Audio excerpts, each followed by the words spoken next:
Hey everyone, and welcome. Today, we're jumping into one of the most useful and thankfully one of the easiest tenses in English, the future simple. Honestly, this is your key to talking about, well, pretty much everything that hasn't happened yet. So let's start with a basic question. How do you actually talk about tomorrow, or next week, or even next year?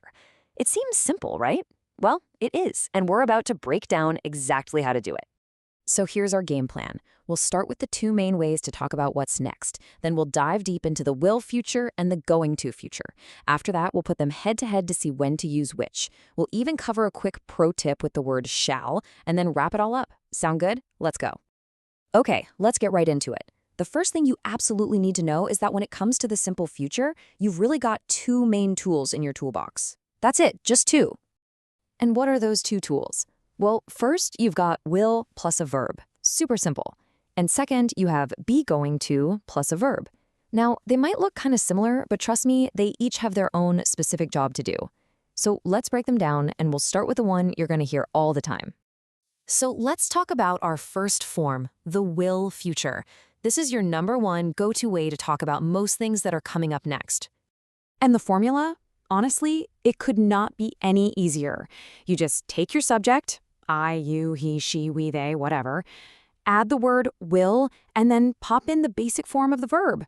No S endings, no inging, nothing. I will go. You will see. It's beautiful in its simplicity. And just look at how versatile this is. You can use it for everyday stuff like, I will cook dinner tonight, or for huge, life-changing dreams like, he will travel around the world. You can even use it to make a prediction like, I think it will rain tomorrow. So what if you want to make it negative or ask a question? Again, it's incredibly simple. For the negative, you just stick not after will. But, in everyday conversation, you're almost always going to hear that shortened to won't. And to ask a question, just flip it. He will travel becomes, will he travel? Easy, right? All right, on to tool number 2 in our toolbox, the going to future. Now, this is where we start talking about things that are a little more concrete. We're talking about plans and intentions.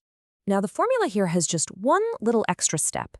You've got your subject, but then you need to add the right form of the verb to be, so am, is, or are. Then you add going to and your base verb. So it's, I am going to, he is going to, or they are going to. That am, is, are part is the key. And when you look at these examples, you can really feel how much more planned out this is. I am going to visit Paris isn't just a random thought. It sounds like a real plan. You've probably already looked at tickets. Same with we are going to see a movie. That decision was made before this conversation even started. And the structure for negatives and questions just follows the rules for the verb to be. To make it negative, you just add not right after am, is, or are. To ask a question, you just move that little am, is, or are right to the front. It's a super consistent pattern, which is great. Okay, and now for the big one, the question that's probably been on your mind this whole time. When in the world do you use will, and when do you use going to? This is the aha moment where it all clicks. This slide right here, this is the secret sauce. It really comes down to one thing, timing. You use will for things you decide in the moment of speaking, quick decisions, spontaneous offers. But you use going to for plans and intentions you made before you started speaking. It's all about whether it's a pre-existing plan or an on-the-spot decision. This is such a perfect example of a spontaneous decision. Picture it. You're just sitting there and suddenly you feel thirsty. Right in that instant, you decide, I will drink some water. You didn't wake up this morning with a plan to drink water at 3:15 p.m. It's a reaction. That's a will moment. Now look at this. This is the total opposite. Visiting America isn't a spontaneous decision you make when someone asks what you're up to. It takes planning, right? You buy tickets, you save money, you book hotels. It's a pre-existing plan. And that's why going to is the only choice here. All right, time for a quick pop quiz. Person A says, there's someone at the door. What does person B say? I will get it or I am going to get it. Think about the rule we just learned. Is this a plan or is it a spontaneous decision? And the answer is, I will get it. And why? Because you had no idea someone was coming to the door.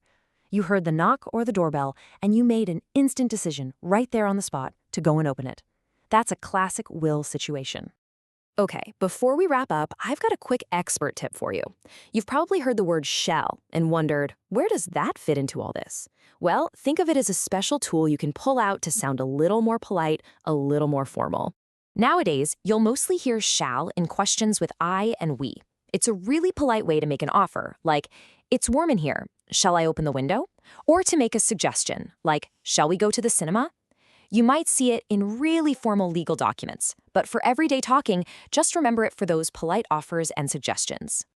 So we've covered a ton of ground, right? Let's boil it all down into a few key takeaways that you can start using literally today. Here it is, your simple future cheat sheet. Just remember this. Will is for right now on-the-spot decisions. Going to is for plans and intentions you had before now. And shall is your fancy tool for making polite offers or suggestions with I and we. If you can remember that, you've totally got this.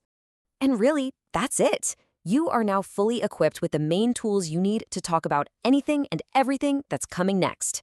The future, in English, is yours to describe. So, I'll leave you with this final thought. Now that you know the rules, what will you do tomorrow? Or maybe, what are you going to do? Think about it. Thanks so much for watching.